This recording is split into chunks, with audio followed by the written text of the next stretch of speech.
She was 23 years old when she became part of the collection, not officially, not in any catalog or gallery inventory, but in the way he looked at her, photographed her, displayed her to his circle of wealthy patrons who sipped wine in his penthouse overlooking the Gothic quarter of Barcelona. Aoife Brennan had come to Spain to study art history, to escape the grey skies of Dublin and find herself among Gaudi's mosaics and Picasso's fractured visions. What she found instead was a man who saw her not as a person, but as something to curate, something to possess.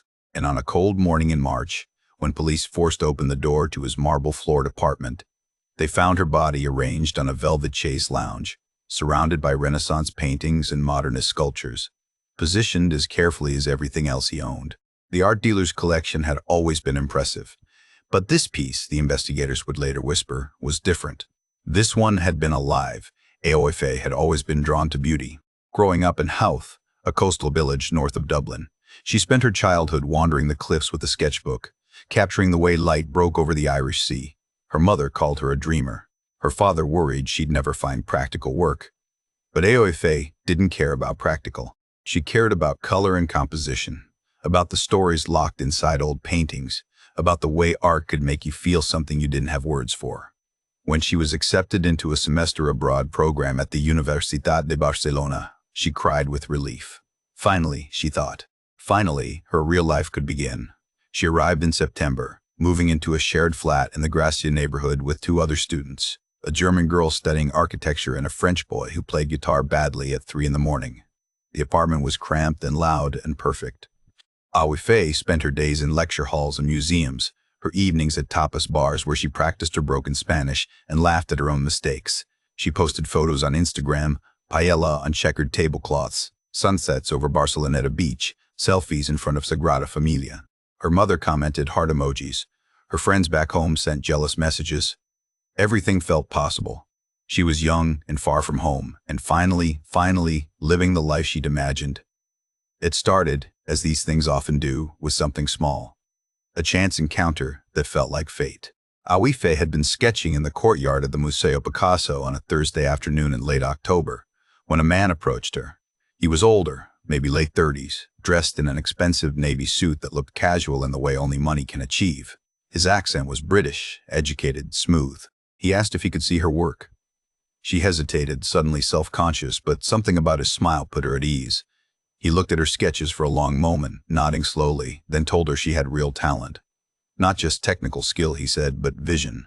She laughed, embarrassed, said she was just a student. He introduced himself as Damien Holt. He owned a gallery in Elborn, he explained, specialized in emerging artists and private collections. He gave her his card, told her to stop by sometime, said he'd love to talk more about her work. Aoife thanked him, slipped the card into her bag, and forgot about it for 3 days.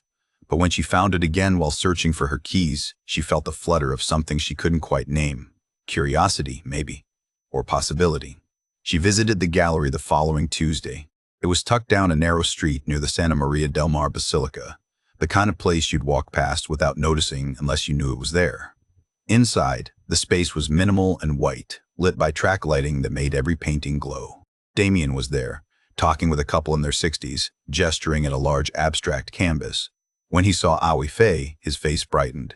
He excused himself, came over, remembered her name without her saying it. They talked for an hour. He asked about her studies, her favorite artists, what drew her to Barcelona. She found herself opening up in a way she rarely did with strangers, telling him about her dreams of working in a museum someday, maybe curating exhibitions, helping people see art the way she did.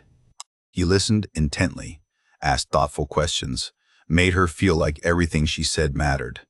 Before she left, he invited her to a private viewing the following weekend. Just a small gathering, he said.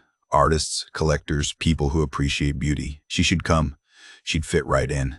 Aoife said yes before she could talk herself out of it. The viewing was held in his penthouse, a sprawling apartment on the top floor of a renovated building in the Bourne district. Aoife arrived nervous, wearing the only dress she'd brought to Spain, a simple black thing her mother had insisted she pack. But the moment she stepped inside, the nerves faded into awe. The space was stunning. Floor-to-ceiling windows overlooked the city, the lights of Barcelona spreading out like scattered jewels. The walls were covered in art, an eclectic mix of styles and periods, Renaissance oils beside contemporary installations. classical sculptures on pedestals near abstract metalwork. About 20 people moved through the space, wine glasses in hand, speaking in hushed, reverent tones. Damien found her almost immediately, placed a hand on the small of her back, guided her through the room, introducing her to guests. "This is Aoife," he'd say, "a brilliant young artist from Ireland. She's going to be someone to watch." The attention embarrassed her, but it also thrilled her. For the first time in her life, she felt seen, not as a student or a daughter or someone still figuring things out, but as an artist, as someone who mattered. She stayed until midnight, talking with a sculptor from Madrid, a gallery owner from Paris, a collector who owned hotels across Europe. Damien kept refilling her wine glass, kept steering conversations back to her, kept making her feel like she belonged. When she finally left, floating down the stairs into the cool night, she felt like her life had shifted, like something important had begun. After that night, Damien became a fixture in her world. He texted her regularly, casual at first. "Coffee, lunch, there's an exhibition at Macbeth you'd love." Aoife told herself it was professional. He was a mentor, someone who believed in her work. But somewhere in the back of her mind, she knew it was more than that. The way he looked at her, the way his hand lingered on her arm, the compliments that felt personal, intimate. "You have this light about you," he told her once. "It's rare. Most people go through life dim. But you glow." She didn't know how to respond to things like that. She'd had boyfriends before, clumsy relationships with boys her own age, but nothing like this. Damien was sophisticated, worldly, confident in a way that made her feel both nervous and safe. By mid-November, they were seeing each other almost daily. He took her to restaurants she couldn't afford, ordered for her in flawless Catalan, introduced her to wine regions and flavor profiles she'd never considered. He bought her books, expensive art catalogs she'd coveted but never purchased. He photographed her constantly, always with his phone, casual snapshots he said he wanted to remember. "You're so beautiful," he'd say, reviewing the images, "like a painting yourself." She started staying over at his penthouse, at first just after late dinners, then entire weekends. Her flatmates teased her, called her lucky, said she'd snagged herself a sugar daddy. Aoife laughed it off, but the comment stung. It wasn't like that, she told herself. Damien cared about her. He saw her in a way no one else ever had, but there were moments, small at first, that felt off. The way he'd check her phone when she wasn't looking, casually scrolling through her messages. The way he'd ask who she'd been with, where she'd been, his tone light but his eyes sharp. Once, when she mentioned going to a club with her flatmates, he frowned. "Those places are full of tourists and predators," he said. "You're better than that." She told him she could handle herself, tried to make a joke of it, but he didn't smile. "I just worry about you," he said. "You're too trusting. People take advantage of girls like you." She didn't go to the club. She told herself it wasn't because he'd asked her not to. It was because she'd rather spend time with him anyway. Her flatmates started commenting on how little they saw her. Her friends back home said she'd gone quiet on the group chat. Even her mother mentioned it during their weekly call. "You sound different, love. Are you all right?" Aoife assured her everything was fine. Better than fine. She was happy. Wasn't that what mattered? By December, Aoife had moved most of her things into Damien's penthouse. It had happened gradually, a toothbrush here, a change of clothes there, until one day she realized she hadn't slept in her own bed in 2 weeks. Her flatmates were understanding, said they'd keep a room available, but she could see the concern in their eyes. "Are you sure about this guy?" the German girl asked one afternoon when Aoife stopped by to grab more clothes. "He's just so much older, and you've only known him a few months." Aoife bristled. "Age doesn't matter when you connect with someone," she said. "He gets me. He believes in me." The girl nodded, unconvinced, but didn't push. Aoife left quickly, irritated by the conversation, by the implication that she was naive or being used. They didn't understand. They couldn't. Damien wasn't like other men. He was cultured, intelligent, someone who saw her potential. Living with him felt like living inside a work of art. Every morning she woke to views of the city, to espresso made in a vintage Italian machine, to the quiet luxury of a life she'd only ever imagined. But there were rules, unspoken at first, then increasingly explicit. "Don't answer the door when I'm not home. Don't post photos of the apartment online. Tell me before you make plans." Damien framed them as protection, as care. "The art world is full of thieves and opportunists," he explained. "I have valuable pieces here. I need to know who's coming and going. And you're too open, too trusting. I need to keep you safe." She nodded, agreed, told herself it made sense. But somewhere deep down, a small voice whispered that safety was starting to feel like something else. The photograph started in January. Damien had always taken pictures of her, but now he wanted more. Proper portraits, he said. Artistic nudes.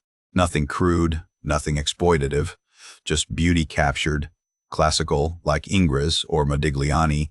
Aoife hesitated. She'd never done anything like that before. But he was persuasive. You have a museum-quality form, he said. It would be a crime not to document it. And besides, it's just for us. Private, intimate. She agreed, finally, after a glass of wine and his reassurances. The first session felt awkward. She stood in the living room, wrapped in a silk robe, while he adjusted lights and positioned reflectors. When she let the robe drop, she felt exposed, vulnerable. But he was so clinical, so professional, that the discomfort faded. He directed her like a sculptor working clay. Turn slightly. Chin up. Relax your shoulders. When he showed her the images afterward, she was stunned. She looked like someone else. Someone elegant and confident and beautiful. Is that really me, she asked. That's who you've always been, he said. I'm just showing you. He'd printed the best shots, large format, and hung them in his private study. She joked that it was narcissistic, having pictures of herself on the walls. He didn't laugh. It's not narcissism, he said quietly. It's appreciation.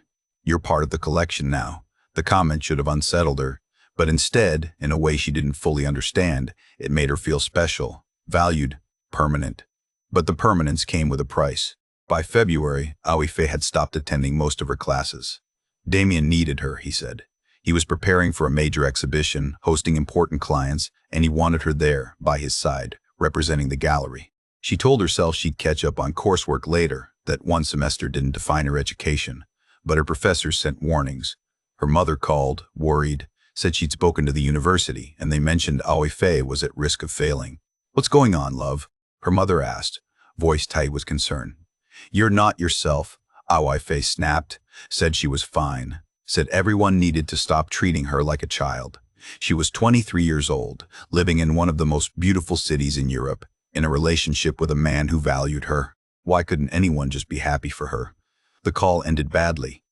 Aoife cried afterward, and Damien held her, stroked her hair, told her that people who truly loved her would support her choices. The fact that they don't, he said softly, tells you everything you need to know. She wanted to believe him. She needed to, because if he was wrong, if her mother and friends were right, then she made a terrible mistake, and she couldn't afford to believe that. Not now, not when she'd already given up so much. March arrived cold and gray. Aoife's visa was set to expire at the end of the semester, and she hadn't made plans to return to Ireland. Damien suggested she stay, said he could help her sort the paperwork, maybe find her work at the gallery. But when she asked for details, he was vague. We'll figure it out, he'd say. Don't worry. Trust me. But Aoife was beginning to realize that trust was a complicated thing. She'd trusted him when he said the photographs were private, but she'd seen them on his laptop once, filed in folders with other women's names. She trusted him when he said he needed to hold her passport for safekeeping. But now she couldn't find it. And when she asked, he said he'd put it somewhere secure and would get it later. She'd trusted him when he said isolation was protection. But she hadn't spoken to her mother in 3 weeks, hadn't seen her flatmates in over a month. And the only people she interacted with were Damien's associates, collectors and dealers who looked at her with appraising eyes, like she was a Notha, or object to be evaluated. One evening, after too much wine at another private viewing, a woman in her 50s approached Aoife in the bathroom. Are you all right, dear? The woman asked, her tone gentle but searching. Aoife forced a smile, said she was fine. The woman studied her for a long moment. If you ever need help, she said quietly, here's my number. She pressed a business card into Aoife's hand, then left. Aoife stared at the card. Why would she need help? She crumpled it, threw it away, but later, alone, she dug it out of the trash and hid it in her wallet. Just in case. The breaking point came on a Thursday. Aoife found Damien's laptop open, an email thread visible on the screen. She hadn't meant to look, but the subject line caught her eye. New acquisition. Curious, she scrolled. The emails were between Damien and a collector in Geneva discussing a private sale. Photographs attached. She clicked. They were her photographs. The nudes. The intimate portraits he'd promised were just for them. And there were others, women she didn't recognize, posed similarly, described in cold, transactional language. Measurements, coloring, availability. Her stomach turned. She scrolled further. found more emails, more women, a pattern stretching back years. He wasn't an art dealer, or he was, but not in the way she'd thought. He collected people. Specifically, he collected young women, photographed them, displayed them, and sold the images to private buyers. Some of the emails referenced in-person viewings, exclusive access. Her hands shook. She heard his keys in the door, quickly closed the laptop, stood frozen as he entered. He saw her face, knew immediately. His expression didn't change. He set down his bag, walked over slowly. "You weren't supposed to see that," he said, his voice calm, almost regretful. Aoife's throat closed. She tried to speak, couldn't. He reached for her, and she jerked back. "I need to leave," she managed. He smiled, sad and patient. "You can't," he said. "Not yet. We're not finished." What happened next? The police would later try to piece together from forensic evidence and the few clues left behind. Aoife had tried to run. That much was clear. Her shoes were found by the door, her bag overturned, contents spilled across the marble floor. But she hadn't made it out. Damien had stopped her, and what followed was a struggle, brief and brutal. The autopsy would show blunt force trauma to the head, strangulation marks, signs of a violent end. But when police arrived, called by a neighbor who'd heard crashes and screaming, they found something else. Aoife's body had been arranged, carefully, deliberately. She was on the velvet chaise in the main living area, positioned like a sculpture, surrounded by his art collection, her limbs adjusted, her hair spread just so. She was part of the display. Damien was gone. He'd taken his passport, a bag of clothes, and several of his most valuable pieces. But he'd left her there, one final exhibit, a testament to his obsession with possession and control. Interpol issued a warrant. He was spotted in Morocco, then vanished. Some say he's still moving to the black market art world, trading in beauty and exploitation. Others believe he's dead, his secrets buried with him. But Aoife Brennan, the girl from Howth who loved color and light and the stories inside old paintings, would never finish her degree, never curate an exhibition, never grow old. She'd become what she'd feared most in her final weeks, not an artist, but art itself, a thing to be looked at, owned, and ultimately discarded. Her mother flew to Barcelona to bring her home. The funeral was held in Howth, overlooking the sea Aoife had loved. Friends came, classmates, professors who barely remembered her. They spoke about her talent, her kindness, her dreams. But what they didn't say, what hung unspoken in the cold Irish air, was how easily promise can be twisted, how trust can become a trap, how someone can disappear piece by piece until only the shell remains, arranged for someone else's pleasure. Aoife had wanted to be seen, and she was, just not in the way she'd imagined, in the way someone else had chosen. And that, perhaps, is the cruelest part of all. She was 23 years old when she became part of the collection.